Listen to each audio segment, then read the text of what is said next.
होणार असल्याची माहिती खुद्द जरांगे पाटलांनीच दिली. पण प्रश्न निकाली निघाला नाही तर उपोषण सुरू असतानाच मुंबईला जाणार असल्याचा थेट इशारा सरकारला त्यांनी दिलाय. एकनाथ शिंदेंवरही जरांगेंनी सडकून टीका केली. आपण पाहूयात नेमकं 19 ऑगस्टला आमरण उपोषण होणार आहे. परंतु मुंबईच्या बांधवांना असं सांगण्यात आलं होतं की अर्ज फक्त देऊन ठेवा, तारखेचा नाही. 29 तारखेच्या नंतर हे मुदत म्हणजे कधीही आम्ही येऊ शकतो. त्याचा अर्थ असा असं की क्लिअर सांगून टाकतो. म्हणजे आडवं उभं नको. कारण मी कधीच डाव टाकला तर कधीच खोटं सांगत नाही. 10-20 दिवस अंतरवालीत आमरण उपोषण करायचंय.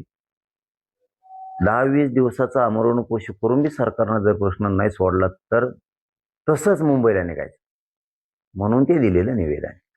परंतु ती 29 तारीख बहुतेक त्याच्यावरती टाकण्यात आली, असं काहीतरी मी ऐकलंय कालच. आता तसं सांगण्यात आलेलं नव्हतं. बांधवांना सांगितलं होतं की 29 ऑगस्टला अंतरवालीतच उपोषण होणार आहे.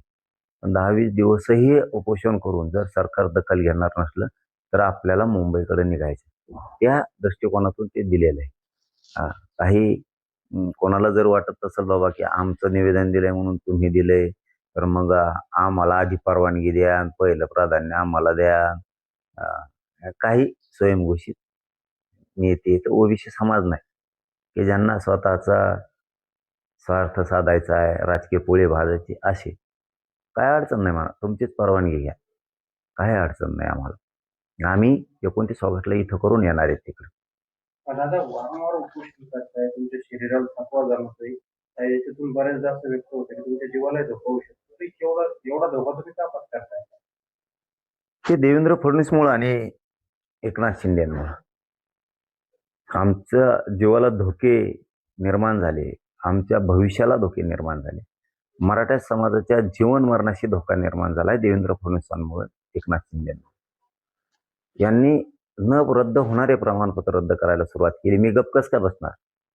ते शिरसाटे, बावनकुळे यांना हाताखाली धरलंय आणि मराठ्यांचे प्रमाणपत्र रद्द करायचे, मराठ्यांना आरक्षण द्यायचं नाही, हे षड्यंत्र असलं. मराठी कधीही यशस्वी होऊ देणार नाही त्याला, कधीच. शेवटी आमच्या लेकरांच्या मुळाशी तुम्ही आणलंय ना, तर तुमच्या सुद्धा मुळालाच घाव घालणार आम्ही सुद्धा सोडणार नाही. 29 ऑगस्टच्या नंतर ही लढाई सुरू झाली. आता तुम्ही नसता आणखी नाही सांगतो, तुम्ही प्रमाणपत्र रद्द करायला नको होते, चूक दुरुस्त करा.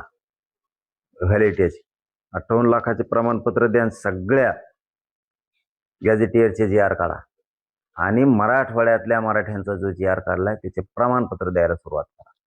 58 लाख नोंदी आहेत, त्याचे सुद्धा प्रमाणपत्र द्यायला सुरुवात करा. तुम्ही आत्ता प्रमाणपत्र थांबवून धरले आणि व्हॅलिडिटी पण थांबवून धरल्या, त्या सुद्धा काढा.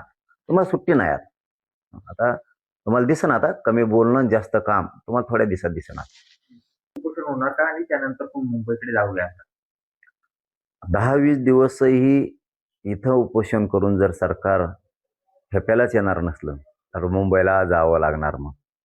मग ते वेळेवर डाव होईल ना. आत्ताच काहीच नको, आता काहीच सांगत नाही मी आत्ताच. पण 29 ऑगस्टचं आमरण उपोषण हे अंतरवालीतच होणार, हे फायनल. नंतरचा डाव जसं सरकार डाव टाकेन तसं आपण टाकणार. फक्त निवेदन एक देऊन ठेवा म्हणून फक्त देऊन ठेवा.